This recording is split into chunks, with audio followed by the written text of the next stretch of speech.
স্বপন কাকারও কোবাইছে।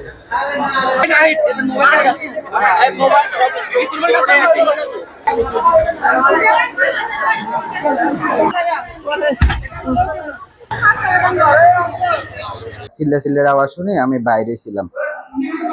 বাইরে হওয়ার পরে দরজা খুলে আমি দেখি যে মানে চিল্লাচিল্লির আওয়াজ আর রক্ত, আমার সিঁড়ির রুমের মধ্যে রক্ত রক্ত হওয়ার পরে আমি ওই এক লোকের দেখতেছি, আমার ফাঁসের ভাড়াটিয়া এরে দেখতেছি মানে ইয়ে নিয়ে বাইরে হইতেছে, দাও নিয়ে আসতেছে ওই দিক থেকে। আমি বলি যে ভাই কি সমস্যা হয়েছে, কি হয়েছে? হে আমারে কয় যে কি কি কই আবার আমারে দিছে কোপ। এ আমার কান টান নিয়ে এইদিকে কোপ দিছে। আমি তো হতভম্ব পুরা। হে আবার নাকি পুলিশের ট্রাফিকের চাকরি করে। 200-র বেশি সার্ভিস ও ফিচারে লেনদেনের সব বিকাশ অ্যাপে সম্ভব। এখন আমি জিজ্ঞেস করলাম যে ভাই কি হয়েছে? কি হওয়ার পরে আমার দিছে কোপ দেওয়ার পরে আমি দরজা বন্ধ করতে চাইছি, দরজা ধাক্কায় আমার রুমের ভিতরে ঢুকছে। আমার বাচ্চা আছে 4.5 বছরের। এর বাচ্চার উপরে আমার ওয়াইফের উপরে মানে যেভাবে ছড়া হয়েছে আমার বেডরুমে ঢুকে গেছে। আমি এর হাত ছাড়ি নাই, হাত ধরে রাখছি। হে আমার প্রথম যে কোপটা দিছে, এরপরে হাতের এই দেখেন এখানে দা যেটা দিছে ওটার মাথার ইয়ে লাগছে আমার এখানে। দেখি ওই ট্রাফিক গুনার ছেলে নীরব দৌড়ি উলঙ্গ অবস্থায় ছোট বড় করা তার। তখন আমরা নীরবের জন্য ওই চার দোকান থেকে একটা তেন আনি ওরে পড়াই দেখলাম আর এই সমস্যা শরীরে কোপ টোপ দেখি ঘটনা মানুষ হয়েছে করে থুপ হয়ে গেছে। ওরে নীরবের আমরা সদর হাসপাতাল পাঠাই দিছি। পাঠা দেওয়ার পর আমরা আস্তে আস্তে বাড়াইতে গেছি। জন শুনছি আরেকটা আছে ঘরের রুমের ভিতরে কোবাই না তাই ওরা বাইর করে আনা যায়নি।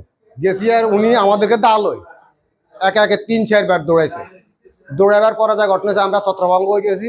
যাই আমরা ব্যাগ দৌড়াইতে পরে বাড়ির দরজার মধ্যে খাড়া দিছি, যাই 99-এ ফোন দিছি।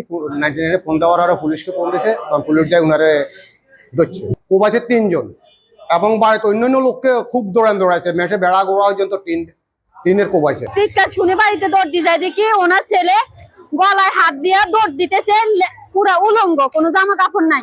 এরা আরে কেউ বাসা কই পিছন দিয়ে দেখতেছে যায়া আঙ্গবাড়ির কাকা একজন রে কোবাই দিছে, মানে কোপ দিছে আর কয় আরে বাসা একগো ভাই আর কিছু করি না এ কত কই হেতেনে ধাক্কা মারে উড়ি দৌড় দিছে আর এই দাল হয় আবার দৌড় দি ফিজিক্যাল অ্যাসল্ট নিয়ে আসছে আর কি, বুঝছেন নি?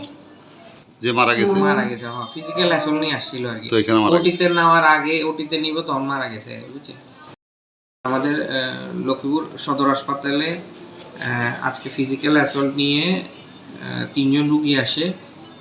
এর মধ্যে একজনের নাম মোহাম্মদ ইমরান হোসেন 21 বছর বয়স, মিজানুর রহমান স্বপন 53 বছর বয়স এবং নাসির আহমেদ 27 বছর বয়স। এরা 8:30 থেকে 9টার মধ্যে আসে। তো এদের মধ্যে ইমরান হোসেন 21 বছর বয়স এবং মিজানুর রহমান স্বপনকে আমরা উন্নত চিকিৎসার জন্য ঢাকায় রেফার করি এবং নাসির আহমেদ জিনের বয়স 27 বছর, ওনাকে প্রাথমিক চিকিৎসা দেওয়া হয়। তো এই রুগীগুলো সবই 3টা রুগী ফিজিক্যাল অ্যাসল্ট নিয়ে আসে আর কি। আর আরেকটা রুগী আসে 9:15টার দিকে, নাসির আহমেদ 55 বছর বয়স,